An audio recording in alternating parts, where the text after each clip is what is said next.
I own it, she said, her voice calm, but every word slicing through the room like glass. At that moment, Catherine froze. The woman they had erased from memory, Jasmine Carter, the scholarship girl they once scoffed at, now owned the mansion they were begging to rent. This isn't just a story about wealth. It's about memory, power, and who gets to rewrite the ending. So before we dive deeper into this tale of quiet revenge and poetic justice, tell us, where are you tuning in from? Miami? London? Lagos? Drop it in the comments. What do you think happens next when the girl they excluded becomes the one holding all the cards?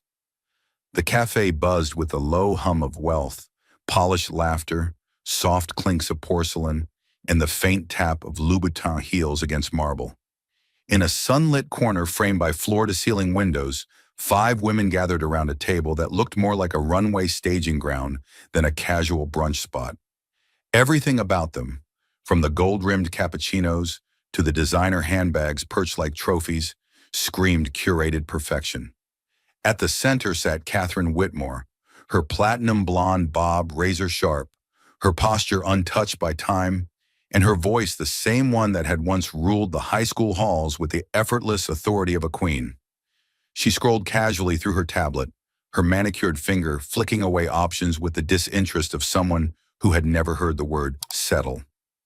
This reunion, Catherine began, not bothering to look up, has to be more than a party. It has to be a statement. Her tone wasn't open for debate, and none of the women challenged it. Around her, they nodded in perfect rhythm. Madison Lee, whose Botox smile never quite reached her eyes. Claire Donahue, the real estate heiress who collected husbands like Birkin bags. Sabrina Wynn, with her Pilates-toned arms and vague Instagram fame. And Paige Renner, the quiet shadow who still followed Catherine like an understudy waiting for her cue. They all sipped their drinks, murmuring agreement, pretending this was about nostalgia and not validation. Catherine finally set the tablet down, her diamond bracelet catching the light just enough to remind everyone at the table, intentionally or not, that some crowns never tarnish. We're not planning a high school reunion, we're curating an experience. It has to be exclusive, breathtaking, unforgettable. It has to scream, "Look at us now." No one questioned her phrasing because they all understood exactly who she meant by us. It wasn't the whole graduating class, it was the inner circle, the ones who mattered then and still expected to matter now. I've been scouting venues, Catherine continued, her voice smooth, rehearsed, and I think we should set our sights higher. No country club nonsense. We need something rare, something that whispers legacy and roars money. Claire leaned in, already intrigued, her fingers lightly tapping the side of her glass.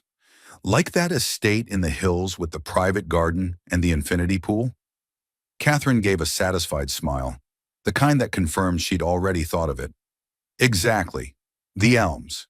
It's private, almost impossible to book. But I know someone who knows someone. It's not about affording it, it's about deserving it. The others exchanged glances, the air thickening with a mixture of ambition and insecurity. That was Catherine's true gift, not just making others want what she had, but making them question if they were worthy of having it too. We want people to walk in and feel like they missed out on something grand just by not being us, she added, adjusting her sunglasses though they were already perched perfectly. The goal wasn't just to host an event, it was to perform successfully in a way that felt unattainable to anyone on the outside.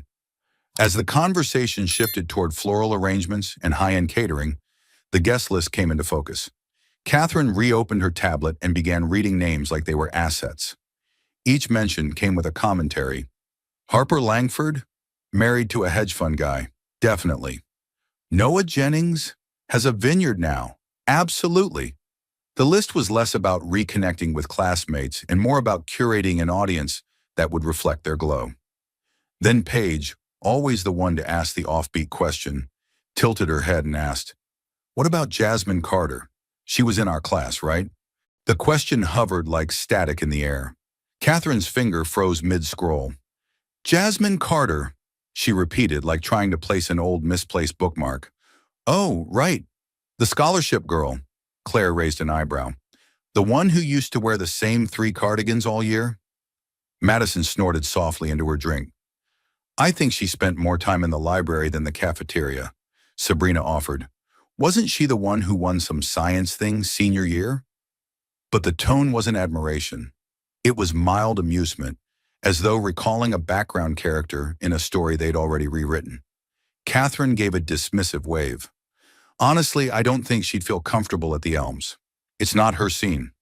And just like that, Jasmine Carter's name vanished from the list as easily as it had appeared, swept away not with malice, but with something colder, irrelevance. No one argued. No one asked where she was now. No one considered that 13 years might have changed more than a wardrobe. To them, Jasmine still existed in sepia, brilliant perhaps, but dimmed by social invisibility. They moved on, laughing louder now, basking in the certainty of their plans and the assumption that the world still worked in their favor. Outside, the Miami heat shimmered across the glass, the same way the past shimmered behind them, distorted, selective, self-serving. In their eyes, they had already won. They just needed the perfect stage to remind everyone else. What none of them knew, not yet, was that the stage had already been claimed. And the girl they had once erased was no longer waiting in the shadows. She owned the spotlight now. The afternoon sun dipped lower, casting long shadows across the polished table as the women continued to refine their list, line by line, name by name, sifting through memories not for meaning, but for market value. Catherine tapped her manicured finger against the rim of her espresso cup, her eyes flicking between the screen and her curated notes like a producer casting for a reality show. Madison leaned in closer, her phone screen glowing with a cross-referenced social media feed, double-checking each alum's aesthetic before they earned a seat at the proverbial table. Chelsea Grant has a skincare line now. Looks like she's doing well, she said, earning an approving nod from Catherine. Claire chimed in with, Lucas Haynes just opened a rooftop bar in New York. His Instagram is all models and skyline views. As though follower count equated to character. This wasn't about rekindling old friendships. It was about handpicking witnesses to their carefully performed success. They were halfway down the list when a name flickered across the screen like a glitch in their glossy narrative. Paige, who rarely spoke without first scanning Catherine's expression for approval, squinted slightly and murmured, What about Jasmine Carter? The moment she said it, the mood cracked. Not enough to break, but enough to register. A subtle tightening of shoulders, the faint pause in Catherine's scrolling, the way Claire suddenly reached for her wine glass with more force than finesse. No one replied right away. It was as if the name itself didn't belong, not just on the list, but in the room. Catherine finally exhaled a low, measured breath, tapping her nail against the screen. Jasmine Carter, she repeated, tasting the name like it was something foreign. Oh, her, the scholarship girl. Right. There was no cruelty in her tone, only detachment, the kind that suggested the memory had no shape until now.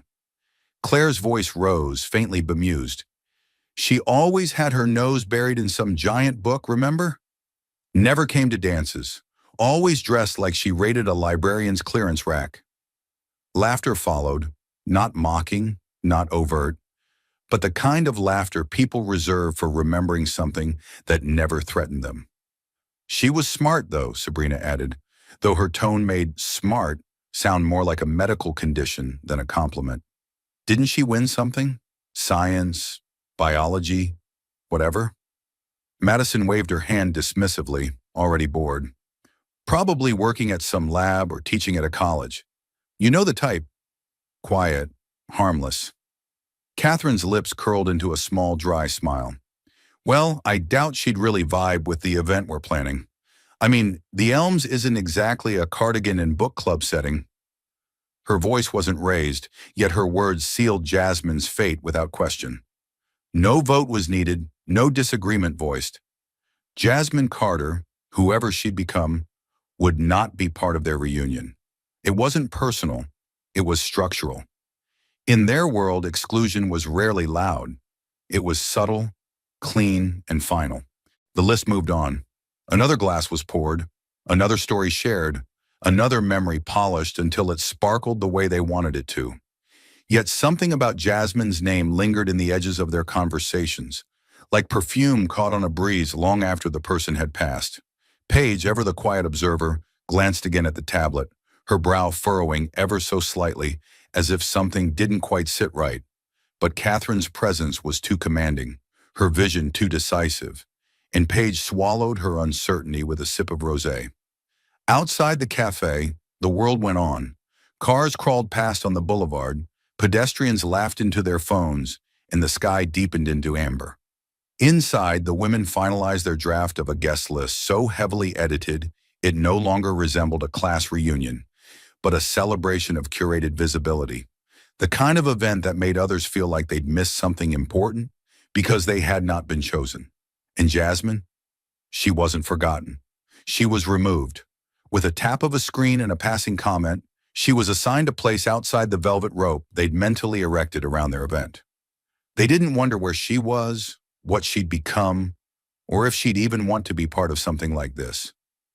To them, Jasmine Carter had always been on the outside looking in, and in their minds that hadn't changed. But what none of them realized, what none of them even thought to consider, was that Jasmine hadn't been standing on the outside for a very long time. And unlike them, she didn't need an invitation to know her worth. She had built something far more powerful than memories or appearances. She had built her life, quietly, brilliantly, and very soon her name, the one they dismissed in passing, was about to mean everything. The search began with the same confidence that had carried Catherine through every curated chapter of her adult life. With her iPad in hand and her espresso barely touched, she sat cross-legged in her home office. A room wrapped in cream and gold, with sleek glass shelves holding designer coffee table books no one ever read. Across her desk lay a spread of glossy brochures and printed email chains, each promising a slice of luxury more extravagant than the last. She believed truly that all she had to do was choose. And why wouldn't she? Her world had always bent to her will, had always opened doors at the lightest knock. This would be no different, until it was. The first, unfortunately, were booked for that weekend, arrived with a polite smile in a cursive font email signature. Catherine didn't flinch. The second one came just hours later, and the third, more formal, more final, slid into her inbox before she finished lunch. By the end of the next day, she had received 7 rejections. Some were curt, others apologetic, but they all carried the same sting of unexpected limitation. Her brow began to crease in a way it hadn't in years, an irritation that couldn't be massaged away by luxury skincare or smoothed out with yoga and chamomile. She called in favors. She name-dropped. She even offered to pay double for peak weekend access, assuming the magic of money would do what charm could not. But the universe seemed, for the first time in her life, unimpressed by her social resume. Madison tried to soothe her, insisting that the right place would appear. Claire offered the name of a country club where they could glam up a little. Catherine's smile was tight when she replied, "I'm not planning a retirement banquet. This isn't just a gathering, it's the statement of the decade." And to her it was. This event wasn't about nostalgia. It was about staking their place atop a ladder they'd never admitted was still standing. That was when the assistant, young, nervous, and new, slid a printed flyer across Catherine's desk with 2 fingers, as if unsure whether he was offering salvation or suicide. "There's a property that's not listed publicly," he said carefully, "but I heard from a friend who catered there last month. It's called the Elms Estate. Supposedly, it's breathtaking." Catherine didn't look up immediately. She studied the image, one perfectly lit photograph of a coastal mansion perched like a secret above the ocean. All clean lines and soft edges, its windows reflecting nothing but sky and power. She felt her heart shift. This wasn't just a venue. It was the venue. She typed the inquiry herself, discarding her usual assistant-forwarded approach. The reply came quickly, almost too quickly, with professional efficiency. "Thank you for your interest. The Elms is a private estate and available for select events. Weekend rates begin at $15,000. Additional fees may apply. Please note, all bookings must be approved by the owner." Catherine read it twice. The price didn't faze her. If anything, it thrilled her. High cost meant exclusivity. Select approval? That just added intrigue. She pictured it already. The 5 of them on the terrace. Champagne flutes raised as the sun melted into the horizon, guests murmuring in awe, wondering how they pulled it off. When she shared the update in their group chat, the reactions were instant and effusive. Madison sent clapping emojis. Sabrina texted, "That's exactly the energy we need." Claire replied with a photo of herself in a floor-length gold dress captioned, "Manifesting this backdrop." Catherine smiled as she watched their excitement bloom, unaware that under the foundation of her plan, a fault line had already begun to form. They scheduled the site tour immediately. Linda, the estate's property manager, was polite but formal on the phone, asking detailed questions about guest count, type of event, level of service. Catherine responded with practiced poise, listing off luxury florists, celebrity DJs, and custom lighting designs, her tone floating just above condescension. She wanted Linda to know they were not some desperate party planners. This was high society resuming its rightful place. The morning of the tour, they dressed like women prepared to make a memory. Chic but casual, affluent but not loud. The drive up the coast was filled with laughter and speculation. Paige played soft jazz on the stereo, while Sabrina practiced the poses she would use by the pool. Claire whispered that she hoped the bathtub had a chandelier. No one questioned whether they would get the property. The only question was which shade of elegance they'd paint onto it. As they approached the estate, the iron gates opened with hydraulic grace, revealing a manicured drive flanked by flowering hedges and whispering palms. The house emerged like a vision: smooth stone, sharp corners, windows that didn't reflect the world but reframed it. Linda greeted them at the front, clipboard in hand, her demeanor calm and efficient. "Welcome to the Elms," she said. "I'll be guiding you through the space. Please let me know if you have any specific requests for your event." They toured in hushed awe. Every room outdid the last. Custom woodwork, art that didn't scream wealth but murmured pedigree, a scent in the air that could only be described as expensive. Catherine said little, but her eyes missed nothing. When they reached the terrace and took in the panoramic view of the sea, she turned to Linda and said, "We'd like to book it immediately. October weekend. Full buyout." Linda gave a professional nod. "That date appears to be open, but final approval will need to come from the owner. I'll confirm with her directly this evening." Catherine smiled, pulling out her checkbook. "Perfect," she replied, pen poised over the line. "What's the owner's name, by the way?" Linda glanced at her tablet, answering without a second thought. And that's when everything changed. But that moment belongs to another chapter. Catherine's pen froze mid-stroke, her hand suspended above the checkbook like a still frame in an otherwise fluid performance. For a woman who had never learned to hesitate, this pause was jarring. Linda's voice had been perfectly neutral, businesslike, even pleasant. But the words echoed far louder than their volume deserved. "The owner," she had said, "is Jasmine Carter."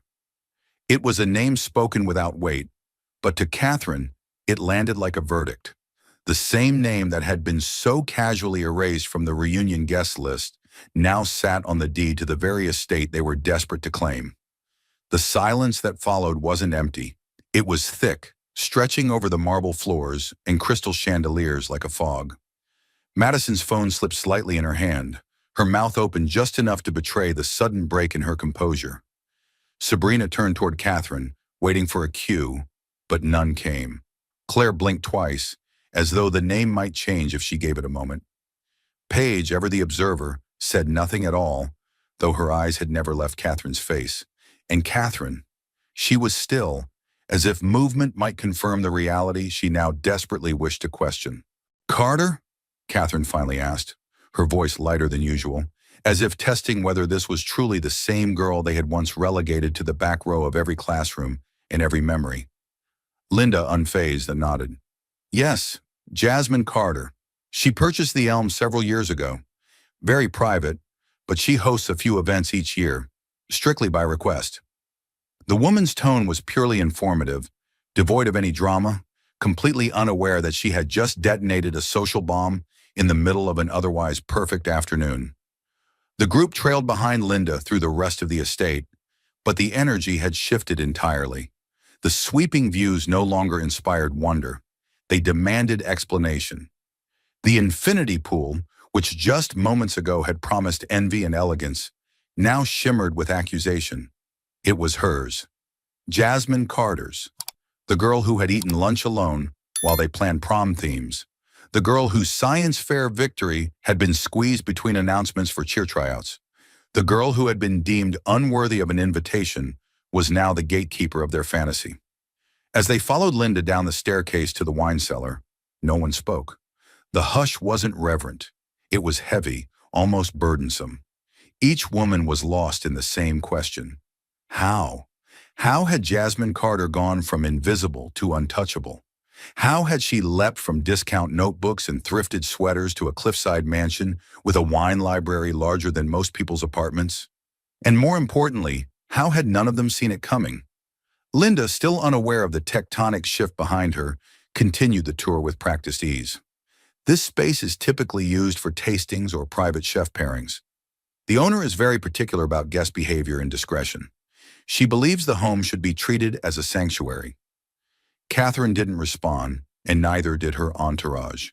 In a single sentence, Jasmine had drawn the boundary they had never expected to encounter. She wasn't just successful, she was selective.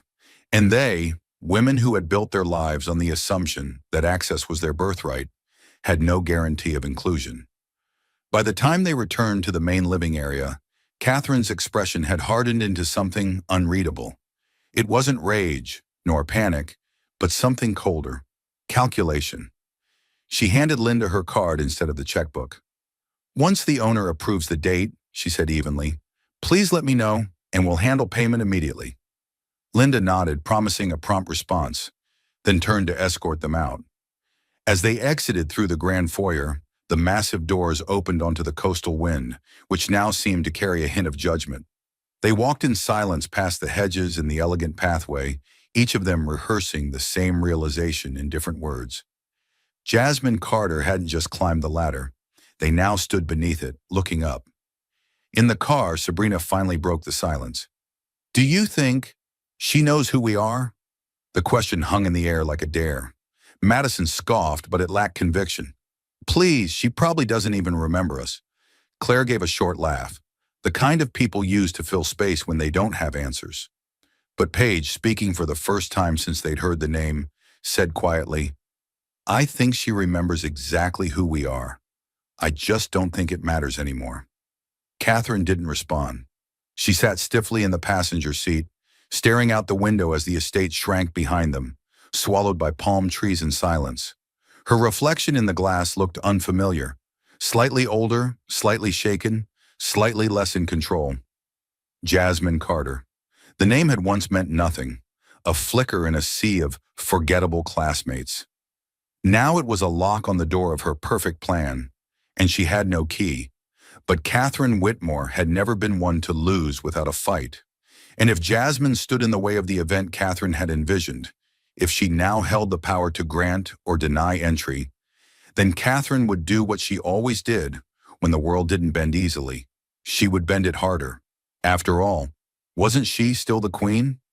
That answer, however, no longer belonged to her alone. Long before the gates of the Elms swung open for Catherine and her entourage, Jasmine Carter had already stepped into a life they couldn't begin to imagine. But that transformation hadn't been sudden, and it hadn't been fueled by revenge. It was born in silence, in the quiet hours she spent alone in the school library while the others practiced for pep rallies, in the overlooked science fair victories and the books she devoured like lifelines. Jasmine had learned early that if you weren't invited to the table, you built your own, and she built hers with precision, resilience, and an unshakable sense of purpose. While Catherine and the others were curating their social ascent, hopping from sorority formals to destination weddings, Jasmine was attending lectures at MIT, surviving on coffee, sheer willpower, and the knowledge that no one was coming to save her. She buried herself in algorithms, network architecture, and artificial intelligence, fields dominated by men with legacy surnames and trust funds. They overlooked her the same way her high school classmates had, and Jasmine let them, because invisibility had become her camouflage. By the time they realized she was the smartest person in the room, she was already writing code they couldn't begin to understand. She didn't crave recognition. What she wanted was sovereignty. Jasmine never aimed to impress the world that once ignored her. She intended to outgrow it entirely, and that's exactly what she did. She met William Hartman in the most unremarkable of settings, a graduate-level seminar on optimization systems. He was golden-haired, sharp-jawed, and effortlessly charming, the kind of man who drew attention without trying, but Jasmine hadn't noticed him for that. What caught her attention was that he listened. When she challenged a professor's flawed logic in class, William didn't smirk or interrupt. He nodded. He scribbled down her insight, and later he asked if she wanted to continue the debate over coffee. It was the first time someone with power and presence saw her not as an anomaly, but as an equal. Their relationship bloomed far from the public eye.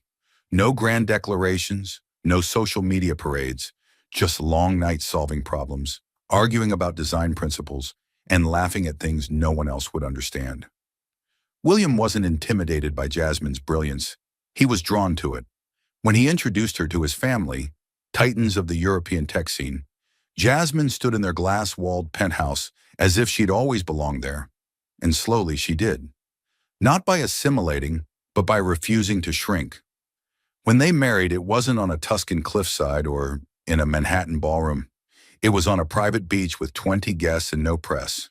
William gifted her the Elms as a wedding present, not because it was lavish, but because it was private, secure, and surrounded by nature, the way Jasmine had always dreamed. She transformed it into more than a home. It became a sanctuary, a retreat where she could write, consult, mentor, and breathe. Jasmine rarely opened the estate for events, only agreeing to a few each year that aligned with her values. Tech incubators, diversity forums, quiet weddings of old friends who couldn't afford the extravagance but deserved the beauty. She never imagined her high school would come knocking, not because she thought they wouldn't find her, but because she believed they wouldn't even look. And in a way they hadn't. They had walked straight into her life, blind to the woman she had become, still clinging to an old world that no longer revolved around them. And now they needed her. The moment Linda told her about the reunion inquiry, Jasmine didn't react. She simply stared at the email on her screen, her fingers hovering above the keyboard. Catherine Whitmore, Madison Lee, Claire Donahue. Names that once ruled lockers and lunch tables. Names that whispered, "You don't belong here." For years, Jasmine had buried those memories deep beneath the milestones of adulthood. Her first patent, her first million, her first keynote speech. But trauma doesn't always rot. Sometimes it ripens. She wasn't angry. She wasn't even amused. What she felt was something colder, quieter, clarity. They hadn't changed. They still curated lists, still measured worth by association, still decided who was visible and who was invisible. They didn't invite her because they never thought she could matter. And yet, here they were, standing in the foyer of her home, wearing smiles stitched together with entitlement, asking, unknowingly, for her permission. Jasmine stood on the terrace that evening, barefoot, a silk robe wrapped around her like armor. The ocean stretched endlessly before her, the sun falling gently into the water, and still, she didn't smile. She was thinking, not about what she could say, but about what she wouldn't. She wouldn't lecture them. She wouldn't rub their failure in their faces. She wouldn't give them the satisfaction of a story where she played the villain, because Jasmine Carter didn't need to punish them. Her life was the answer. Her silence was the sentence. So she turned away from the view and walked back inside. Her decision made, not from spite, but from power. They had erased her once, but now they would have to remember, not as the girl who was overlooked, but as the woman they couldn't overlook anymore. The phone sat like a loaded gun on Catherine's marble counter, silent and immobile, yet radiating pressure with the force of a spotlight. She had stared at it for the better part of an hour, her thumb hovering, retreating, hovering again. The estate's approval still hung in limbo, unspoken but implied, and every hour without an answer chipped away at her control. She wasn't used to waiting. She certainly wasn't used to needing anything from someone she hadn't deemed relevant in over a decade. But relevance, it turned out, had a cruel sense of timing. Jasmine Carter was no longer just a forgotten name from the past. She was the one person Catherine couldn't move forward without. There were 100 ways Catherine could have opened the conversation, some friendly, some performative, and a few rehearsed so many times they felt like lines from a script she no longer believed in. But none of them accounted for the thing she feared most, that Jasmine wouldn't just reject her, but would reject her gracefully. Because if Jasmine met her desperation with dignity, it would confirm everything Catherine had spent her adult life pretending wasn't true. That power had shifted, that the hierarchy had changed, and that the girl she once overlooked now outranked her in every measurable way. Finally, unable to bear the sound of her silence, Catherine dialed the number Linda had provided. It rang twice, then once more. And then a voice answered, familiar in tone, but firmer, more composed, with none of the hesitance Catherine remembered. "Hello, this is Jasmine." Catherine forced a brightness into her voice that tasted artificial even to her. "Hi, Jasmine. It's Catherine Whitmore. From high school? I'm not sure if you—" Jasmine cut her off gently but unmistakably. "I remember." Those two words sliced through the room like a scalpel. Precise, calm, and impossible to ignore. Catherine hesitated, her smile faltering even though no one could see it. "Wow, it's been so long, hasn't it?" she said, scrambling to reclaim control. "I heard you own the Elms now. First of all, congratulations. The place is stunning. Truly. We just toured it the other day and we fell in love with it." Jasmine didn't interrupt, didn't offer pleasantries or distractions. She simply waited. Catherine continued, her words tumbling too quickly, like pearls off a snapped strand. "The reason I'm calling is because we're organizing our high school reunion, 13th anniversary. Can you believe it? And we thought the Elms would be the perfect venue. It's exactly the kind of atmosphere we want. Elegant, intimate, exclusive." She laughed lightly, though nothing was funny. "We'd be honored to host it there, assuming you're open to that sort of thing." There was a pause, not long but long enough to signal that Jasmine wasn't rushing to make this easy. "Your reunion," Jasmine repeated, as though tasting the phrase before accepting it. "And who exactly is included in we?" Catherine rattled off a few names, trying to stick to those that might spark some semblance of connection, all while carefully avoiding the mention of the guest list Jasmine had been pointedly excluded from. "Just the usual crowd," she said, breezy but brittle. "A few of us stayed in touch over the years, you know how it goes." Jasmine's tone was neutral, but layered, like stone polished to a dangerous smoothness. "That sounds like a lovely group."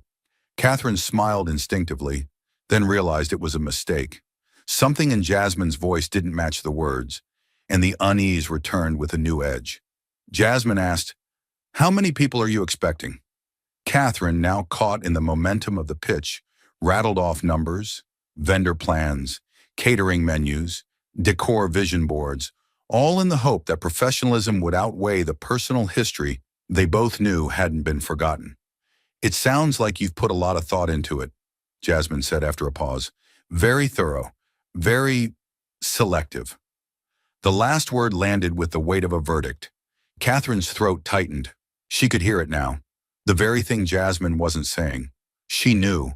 She knew she hadn't been invited, and she knew that the offer only came because they'd stumbled into her empire like trespassers dressed for a garden party. Catherine pivoted, quick as ever. "Of course, the list is flexible," she said with an airy tone, even though her palms had gone cold. "We'd love for you to come too. I mean, we should have reached out earlier. Things just got so hectic. You know how it is." But Jasmine didn't answer the lie. She let it sit there, drying in the air between them like laundry left too long in the sun. "I'll think about it," Jasmine said at last. "Thank you for reaching out." Her voice was perfectly even, so professional it hurt. "I'll get back to you." And then she hung up. No dramatic ending, no slammed receiver, just silence. Catherine stared at the screen, her reflection dim in the black glass. She had walked into the conversation assuming she still held some version of the crown, if not the same one from high school, then at least one fashioned from polished adulthood and strategic charm. But now she wasn't sure she'd even been in the same room as the throne. She didn't tell the others right away. Instead, she sat in her immaculate kitchen, the light dimming, her thoughts spiraling towards something she wasn't ready to name. For the first time in a very long time, Catherine Whitmore felt small. Not because Jasmine had said no, she hadn't, not yet, but because she had said nothing at all. And that was worse. Because silence, wielded correctly, wasn't empty. It was absolute. 3 days passed. 3 long, brittle days, where every hour stretched like wire pulled tight across Catherine's nerves. The silence wasn't just an absence. It was strategic, measured, and suffocating. Jasmine Carter hadn't replied to the call, the message, or the polite follow-up email Catherine had sent with a carefully crafted tone of warmth, humility, and thinly veiled desperation. And yet, there was nothing. No confirmation, no refusal, just the void. It pressed against Catherine's composure like a slow leak, letting panic seep in one drop at a time. She checked her phone obsessively, pretending it wasn't an obsession. During meetings, at dinners, in the middle of yoga class, her thumb refreshed her inbox with a rhythm that betrayed her calm facade. Madison kept asking if the venue was locked, using her trademark chirpy tone, while Sabrina floated new theme ideas like it mattered. Claire was already picking out photographers, but Catherine could barely keep up the illusion. The clock was ticking louder each day, and the Elms, her pièce de résistance, was still out of reach. What made it worse was the nature of the silence. It wasn't passive. It felt deliberate, like a held breath Jasmine refused to release until she chose the exact moment to exhale. That knowledge stung more than Catherine wanted to admit. She had spent her entire life speaking first, leading first, and deciding first. And now she was at the mercy of someone she had once decided wasn't worth remembering. The irony had sharp teeth. When the call finally came, it was in the evening. Catherine recognized the number immediately and stood from her chair, as if posture could influence the outcome. She answered with a voice too bright, too prepared. "Jasmine. Hi. Thank you so much for getting back to me." There was a pause, not awkward, but intentional. Jasmine's voice when it came was soft and steady. "I've given your request a lot of thought." Catherine nodded reflexively, even though no one could see. "Of course, I know it's a big ask, and we appreciate your consideration. Truly." She tried to sound warm, grateful, and relaxed, but the words came out like lines in a scene she hadn't rehearsed well enough. Jasmine continued, her tone unfazed, her pace controlled. "I understand the significance of your event. I'm sure it means a great deal to you and your friends." Catherine held her breath. There was something about the way Jasmine said your friends that made her stomach twist. Not harsh, not bitter, but laced with the kind of restraint that felt like a verdict already rendered. Jasmine paused, then delivered the blow as gently and precisely as a scalpel. "Unfortunately, the estate won't be available for your reunion. I've decided to keep that weekend reserved for time with my husband and family." It was polite, impeccably worded, unarguable. But beneath the elegance, the message was unmistakable. "You don't belong here. Not in this house. Not in my life. Not anymore." Catherine's lips parted, then closed. Her mind scrambled for a pivot, an angle, an opening. "Oh, I mean, we could be flexible with the dates if another weekend is better. That's not a problem at all." "I'm afraid not," Jasmine said calmly. "October is reserved for personal use. I won't be opening the estate for events during that time." There was no anger, no smugness, just a door closing, quietly, permanently. "I wish you all the best with your reunion," Jasmine added, with sincerity so measured it felt almost surgical. "I'm sure it'll be memorable."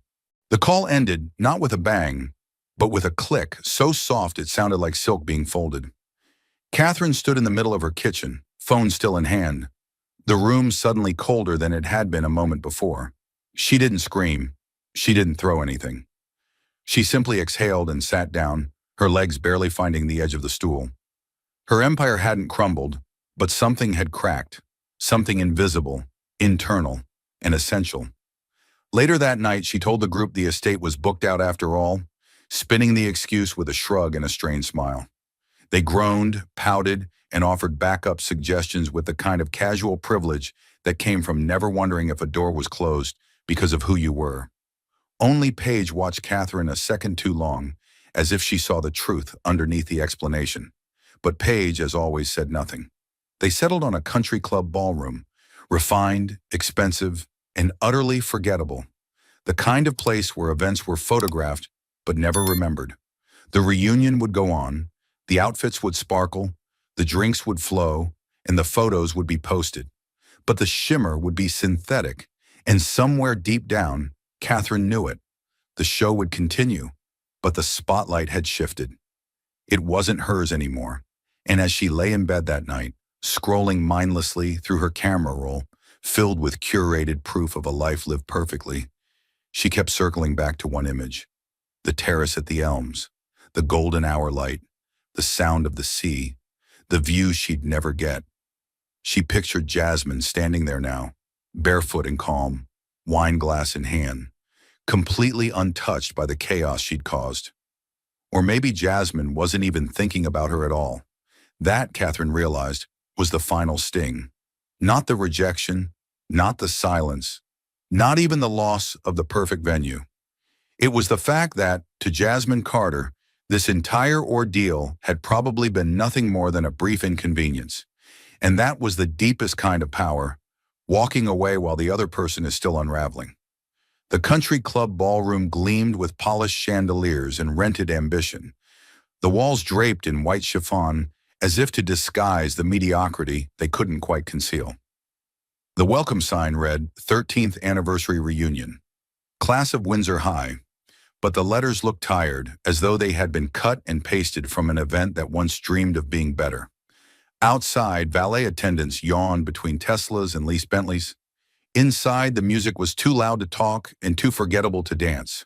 Guests mingled under the soft clink of stemware and small talk, their conversations peppered with old stories no one truly remembered, and compliments that felt more like transactions. Catherine stood near the entrance, forcing a smile that had lost its edge hours ago. Her champagne flute, second, maybe third, rested in her manicured hand, though she hadn't taken more than a sip. Everything looked right. The flowers were expensive, the lighting warm, the catering appropriately fussy, but it all felt flat, hollow, like a party thrown in a room full of mirrors, reflective but never connective. Her friends buzzed around her, taking pictures, tagging each other, and laughing in short, deliberate bursts designed for social media, not for memory. No one said it out loud, but they all felt it. This wasn't what had been promised. The event Catherine had once declared would be the talk of the year had become just another high society gathering, attractive but disposable. Guests came, stayed long enough to post a story, and left with full purses and empty impressions.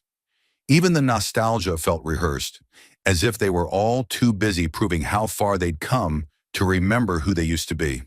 The absence of the Elms loomed like a ghost in every corner of the room. They had imagined their silhouettes outlined by sunset, imagined candid photos with ocean wind lifting their hair, imagined the whispers from classmates asking, how did they pull this off? Instead, they were surrounded by cream-colored walls and hotel-grade acoustics. A few people asked why the venue had changed. Catherine blamed scheduling. Some nodded, some didn't, but no one was convinced. Paige, as always, stood off to the side, quietly observing. She hadn't said much since the estate fell through, but now and then her gaze would flick toward Catherine like a question left hanging. Madison made the best of things, snapping selfies in front of floral installations, while Sabrina cornered the DJ every hour to tweak the playlist.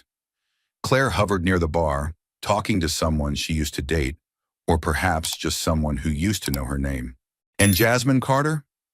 No one dared bring her up, not directly, but her name had taken root in the unspoken. It threaded through every glance Catherine cast at the doorway, every glance she caught in the mirror. The woman they'd excluded without hesitation now haunted the event like the shadow of the better version it could have been. Not because she had said no, but because her no had reshaped everything. Across town, the terrace at the Elms was bathed in lavender dusk. Jasmine stood barefoot, a linen wrap thrown over her shoulders, a glass of wine resting lightly in her hand. William sat nearby, flipping through a leather-bound book of poetry, his reading interrupted only by the low hum of the sea. The horizon stretched endlessly before them, open and unbothered. There was no music, no speeches, no clicking heels or artificial laughter. Just peace, just distance, just the life Jasmine had built on her terms. She had thought about the reunion only once since declining the invitation, not with bitterness or satisfaction, but with clarity. It wasn't the rejection that mattered, it was the principle. For years, she had accepted invisibility as currency, believing she had to trade silence for success. But now she knew better. She hadn't risen to prove anything. She had risen because she refused to be measured by a scale she hadn't helped create. And when the moment came to say no, not in spite, but in sovereignty, she did it not to wound, but to affirm. Back at the ballroom, Catherine slipped away from the crowd and into the hallway, her heels echoing too loudly against the polished floors. She stood in front of a mirror mounted between two sconces, smoothing her hair, adjusting her dress, doing everything she could to make herself look unshaken. But the truth lived behind her eyes. Jasmine's silence hadn't just been powerful. It had been surgical. It had removed Catherine from the fantasy she had so carefully crafted, leaving behind only what was real, that no amount of curated images or extravagant venues could mask what had already shifted. The reunion ended not with a bang, but with a quiet exit. Guests left in waves, careful not to be the last to leave something they no longer believed was impressive. The photos would be posted. The captions would be glowing. But beneath them, a different story would whisper. A story of a woman once erased, who now wrote her narrative from a home no one thought she could own. And Catherine? She would go home, pour another glass of wine, and tell herself it had all gone according to plan. But late into the night, she would scroll through her phone and stop at the photo, the only one not taken that evening. The photo of the elms taken on the day of the tour, sunlight streaming through glass walls. Her hand paused above the checkbook that would never be signed. That moment, frozen in time, was her true memory of the reunion. Not a toast, not a dress, not a dance. Just a name, spoken once, and never forgotten again. Because the price of overlooking someone isn't always guilt. Sometimes it's simply being left out of the life they built without you. The reunion may have ended, but the sting of humiliation hadn't faded for Catherine and her circle. What had begun as an elegant gathering meant to showcase their status had become a quiet disaster, a portrait of misplaced pride. But Catherine wasn't built to let things go, not when her ego had taken such a public hit. In the days following the event, group chats lit up with indignation thinly disguised as curiosity. Madison called it a power move, while Claire described it as unnecessary drama. Sabrina, never one to tolerate rejection well, was the first to say what they were all thinking. We need to remind her who she was. They didn't plot revenge in the traditional sense. There were no overt attacks, no nasty emails, no confrontations. That would have been too obvious, too classless for women like them. Instead, they did what they'd always done best, reframe the narrative. Claire reached out to a local society blog, suggesting a flattering behind-the-scenes piece on the reunion. Sabrina fed them select photos, curated for elegance, not authenticity.